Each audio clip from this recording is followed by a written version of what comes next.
Hello, everybody. It is I, BigAl, once again, or Boogie's apparent twin. Yeah, I see that. I see those fucking comments in there on the last video. I see what you people are doing, fucking assholes. Anyway, a little bit of a different video. This is gonna be a different. This is gonna be a vlog. As you can see, I have several vessels in front of me with different types of liquid, and these are the meads that I've been working on. I have a lot more of each off screen, but these are just some of the bottles that I have of mead, and I figured I'd take this time in this vlog to let you guys to tell you why I got into mead making, what I've been working on, and what I will be working on in the future.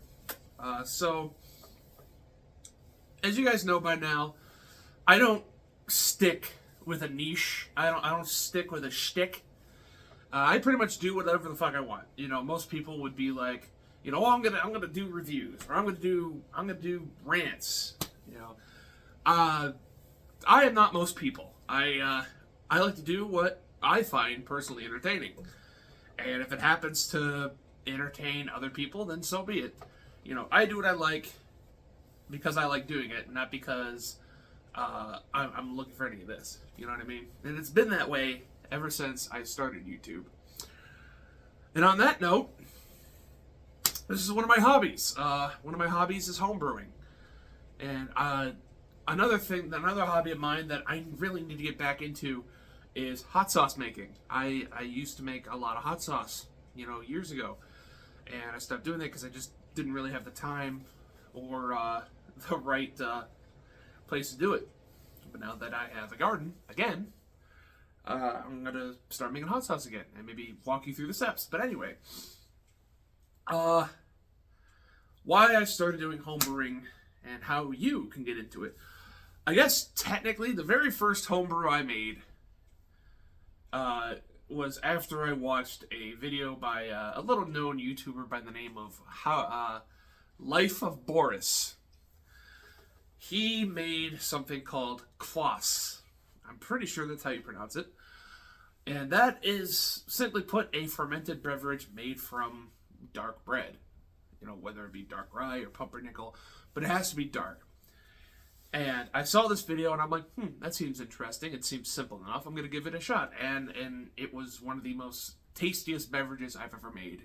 Something akin to a ginger beer, but tasting more like a sparkling cider. Basically, what Kvass is, you toast the ever-loving shit out of dark bread. Then you steep it in water with some aromatics for like a day. You know, a long time, usually a couple hours to a day. And then you strain that water into a vessel, add sugar and yeast, and let the magic happen. And after a couple days to a week, you're able to drink it. And it's non-alcoholic. It has a very, very small ABV, anywhere from 2 to 4%, and sometimes even lower. It's just meant to be a refreshing drink, like a ginger beer. And I tasted that. I'm like, I'll let try that again one day. Well, that day did come. COVID. When COVID first hit the American shores, and people started closing up shops, and people's houses were starting to become dungeons, a prison of their own making. That was about the time that I lost my job. It was a job that I had for over 15 years. I was a chef. And since our clientele was working at home, they had no need for a cafe. So they didn't even notify me. They just decided that I was going to be fired one day and never even told me about it. You know, like I looked up on my work account where I could look up all my paychecks and shit. And it said under my name, terminated. And Can you tell I'm bitter? I'm very bitter. But I'm fine now. I've gotten another job since then that I love. But anyway, during that time that I was at home, cooped up in the house, can't go anywhere, everything's closed, supplies are limited. That was around the time I started getting into, like, online ordering, right? I've been seeing random Facebook ads, and unfortunately the videos lost time, but I did a quarantine tasting review. And this was also around the time that BigAl started, because my buddy Andrew decided, hey, you know, I picked up these beers from a local brewery, and I would like to do a show out of them. I would like to, let's do a remote beer tasting. And then as COVID restrictions started becoming less and less restrictive, he would come over to my house, and we would do beer tastings live in person. And eventually it became a fully fledged show. And I will forever thank Andrew for coming up with that idea to do a beer tasting show, because it's some of the funnest things. It's one of the funnest things I've ever done, and I will continue to do. Now, where does homebrewing come into effect? Well, I'm laid off. I'm permanently laid off. That was their way of putting it. It was a nice way of saying, you're fired, get the fuck out.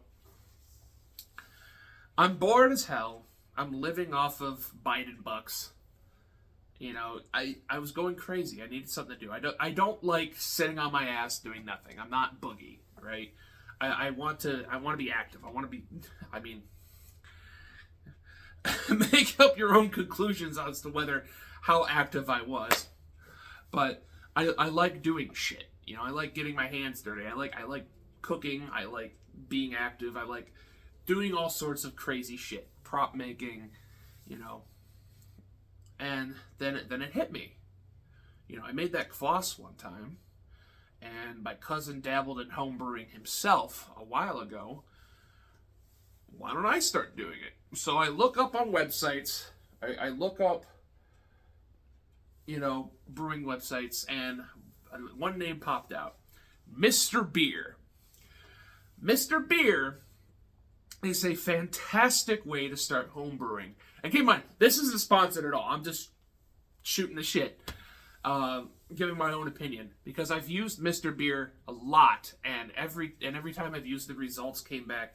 The results have been extraordinary. My first ever beer was a golden ale, and I made that, and it was delicious. It was like a crisp. You know, it was an ale. It was what you like. And it was like, if you see like characters in a tavern enjoying the frothy goodness from a wooden mug, that's what it tasted like. It was everything I wanted in an ale, and it was just a simple ale recipe using a malt extract and water. Malt extract, water, and yeast. You sit it in this fermenter for a couple of weeks, and then you bottle it, put some sugar in the bottle, so that it carbonates, and then it's ready to drink, and it's absolutely delicious. So then I got into cider making. I'm like, okay, well, Mr. Beer also has a cider kit. Let me try that. And again, same results. They had an app. They had it wasn't a malt extract, but it was like condensed apple cider. It was apple cider that was condensed into a paste with brewing sugar that you add water and yeast to, and then it would turn into a hard apple cider. And unfortunately, I had to take that fermenter. It was a clear fermenter. I had to throw it out recently, because the last time I made something with it, I was an idiot and put scalding hot water in a plastic container and warped the bottom so that it no longer sat properly. So I just ended up throwing it out. So where does the mead come in? Well, I made a beer. I made a cider. Those were two relatively easy things to make. I wanted to get into more intermediate and expert territory. So I looked up on how to make a mead. I can't remember which video it was. It might have been Boris again. It might have been Boris. I can't remember exactly what video or what got me into making mead, but I wanted to make some mead. So I got everything I needed. I had a gallon jug with an airlock, some honey, some yeast. But I didn't want to just make boring old straight mead or still mead. I wanted to spice it up. So I put in some brown sugar, some clove, some apple spice, and some apple cider, and made an apple pie mead. And the end result, well, I no longer have it. It was delicious.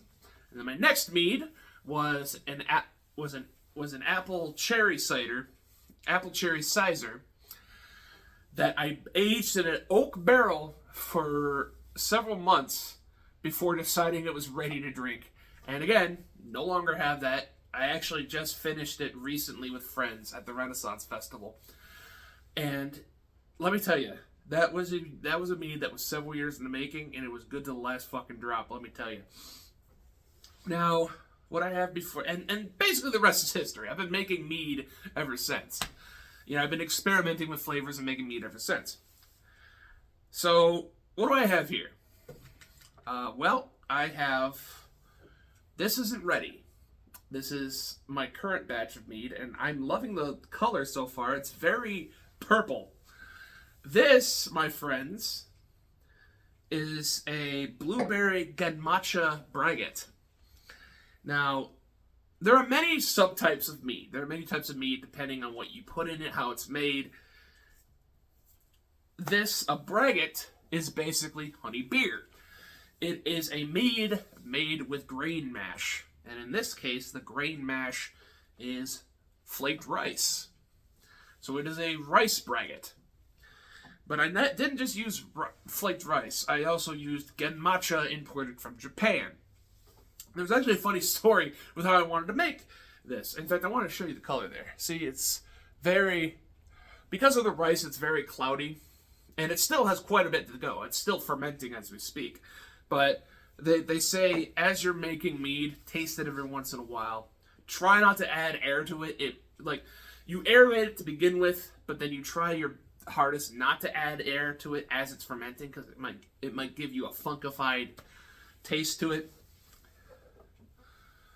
When I was at Blake's a couple months ago, they had Sakura Blossom honey. And I thought to myself, that's my next mead. I'm going to make a fucking weeaboo mead made with matcha and yuzu. Matcha, Sakura Blossom honey, and yuzu. Well, when I got there again, they didn't have Sakura Blossom honey anymore, and you can't find it online. I've tried to find specifically cherry blossom honey. But I couldn't find any. So I just opted with your basic run-of-the-mill wildflower honey. Wildflower, clover, I can't remember which honey I used. And instead of yuzu, in my first fermentation bucket, I used dried citrus peel. So key lime, lemon, tangerine, bitter orange. I used that, and then I took a hop sack with the flake seed, with the flaked rice and the matcha, steeped that in hot water for a while, and then I boiled it for a bit to get the starches going, and then I added my honey, some spring water. You always use spring water. Don't use tap water. It might be filtered, but tap water tends to make your mead taste funky. So if you're gonna use fresh water, use like a bottle of spring water. And then I let that ferment for a bit. And now it's in a second fermentation barrel, and this is the end result so far. You get a very cloudy, beautiful looking lavender sludge. You can easily matcha's green tea made with roasted rice, and you can definitely smell the roasted rice in here. Now, as I said, this is far from finished. This is just an initial taste test.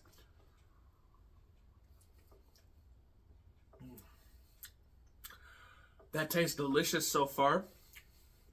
It's reading at about a 10% ABV. You will get fucked up on this. You can definitely taste the bitterness of the green tea, which will mellow with age. You know, that's just the tannins that are coming out of the green tea. You don't get much of the blueberry. I used pure blueberry juice, both for color and for flavor. You don't get much of the blueberry, but the mead itself is it's tasting very good, and I'm very satisfied with the results so far. Rinse that out a little bit. Now, these other three meads, and I specifically chose flannel because if we're talking about home brewing, I got to dress up like the biggest hipster on the planet. Yeah, you know, so flannel, an old wrestling shirt. The only thing that's missing is the fucking beard and the man bun. So what are these other ones? Well, this one's one of my more experimental meads. This is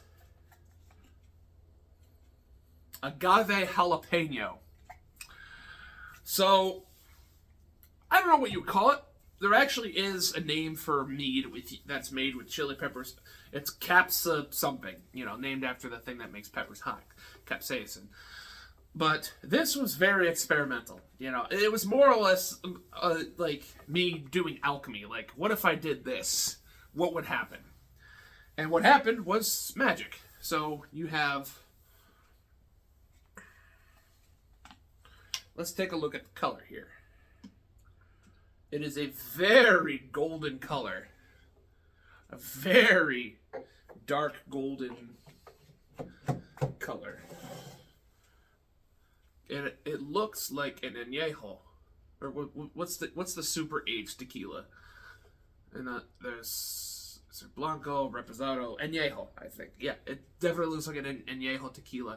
And I actually was, you know, looking for a tequila vibe with the agave. The nose, you could definitely smell.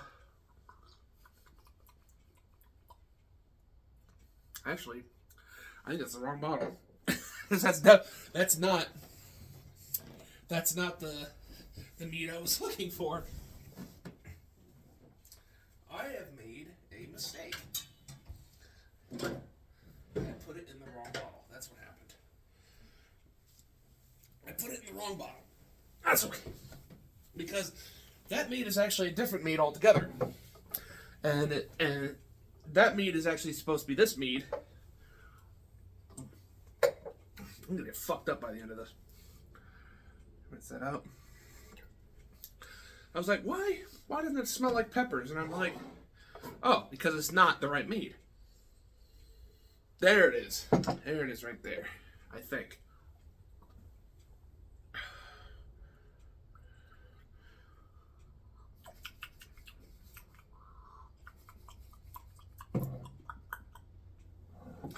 I just fucked this whole episode up. Excuse me a second.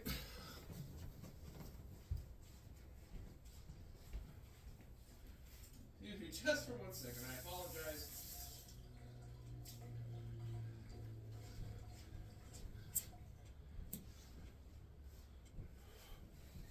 Okay.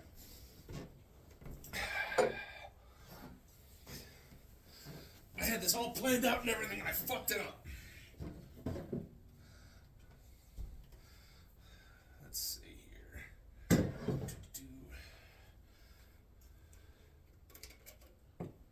There it is. Okay, I found it. There it is. So yeah. That's better. So here's the problem. Here's what happened.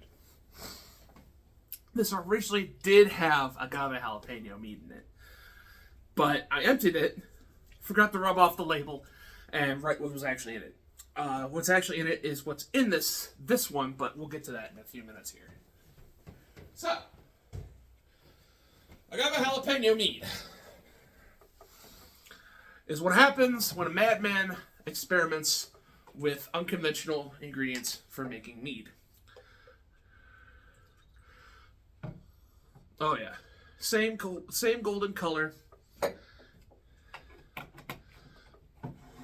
And I was saying, I was trying to get a tequila vibe, so you could definitely smell the jalapeno resonating from this. it smells deadly, but I assure you, it's very mellow. It's mellowed out, and you're only gonna you're only gonna get a little bit of spice from it. Mango habanero seems to be a very popular combination when it comes to making alcoholic beverages, and mead is no exception. So I tried to recapture some of that magic by putting in jalapenos. But yeah, you can definitely smell the chili oil. And anyway, skull. Oh yeah, it's got a little bit of spice to it, but the flavor is phenomenal. The flavor, actually, because it's fermented agave, does taste a bit like tequila, which is what I was going for. Just don't drink it all in one sitting like I just did. You definitely get the spice. Another thing I have to mention, it should be a no-brainer. If you are diabetic, stay away from mead. I am not diabetic myself, but I'm just saying, you will fuck yourself up in more ways than one if you are diabetic and you are indulging in mead. Now the next one, which is supposed to be, which was what I tried earlier, this is a maple mead. This is mead made with maple syrup, with the lovely addition of oak chips. In this specific bottle, I used oak chips to make it taste barrel aged. And much like the maple syrup it is made out of, it has a wonderful amber color, as you can see there. There's not much to say about this. It's just mead made with maple syrup. That's really all I did with it. Specifically, bourbon-aged maple syrup. And I used grade B, so it's darker maple syrup. And there's actually a name for this called an assortment. That is a mead made with maple syrup. Say it with me 5 times. You definitely... it smells like breakfast. That's what it smells like. It smells like a breakfast. It smells like maple syrup. So let's have a shot. Oh yeah. No question. Tastes like maple syrup. And it's about 9% ABV. You will get fucked up on this. That's the thing about a lot of meads. They are high alcohol content, but they don't taste it because they go down ridiculously smooth and there's no harshness to the palate whatsoever. And the final one that I would like to talk about, which is my most recent finished one, harkens back to the old days of the Viking. This is a wildflower infused mead that I also added some cherry juice for color.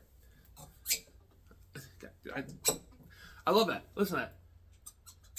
Yes. This is an old whiskey decanter from Blanton's, Kentucky Whiskey Company. And you can tell it's Kentucky because there's a horseback rider on it. There's an equestrian as part of the stopper. Now this was very much a labor of love. You get the rosy tint. The aroma is fantastic. This is the one that my buddy Jay in the Renaissance Festival video said tasted like eating out of Mother Nature's pussy. And that's because it's very floral without tasting like potpourri. The flower mix that I used for this particular batch of mead is lavender, chamomile, rose hips, hibiscus, and stinging nettle. So it tastes floral without tasting like you're eating potpourri. The nose is very floral.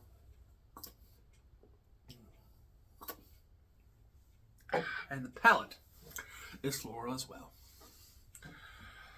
And this is actually the one that I'm proud of the most because it was the most experimental, other than the agave jalapeno.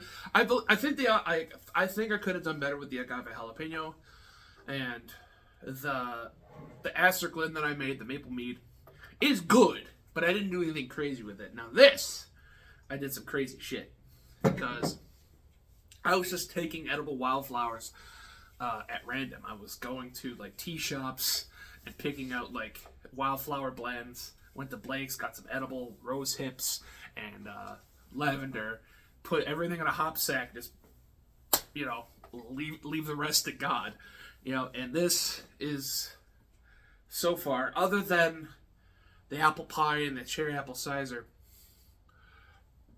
this is probably my favorite one that I've made. And I hope that everything else that I make will turn out just as delicious. Well, folks, this has been my journey of mead making. I will continue to make it as long as I'm still standing. It's just too fun. If you want to get into home brewing and mead making, I will throw some links to videos and channels in the description so that you can get started too. It's not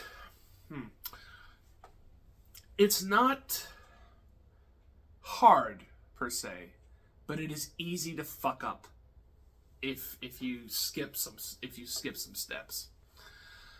Do not be like King Cobra. Don't put fucking chunks of banana and Twinkies and shit in your mead. Follow these videos and you'll do just fine. And again, I have to suggest Mr. Beer. I will send a link to the Mr. Beer shop, and also Northern Brewer, which is where my current fermentation vessel is from. This has been BigAl. I hope you enjoyed my inebriation, and happy brewing. BigAl, over and out. You fucking piece of shit. Come on.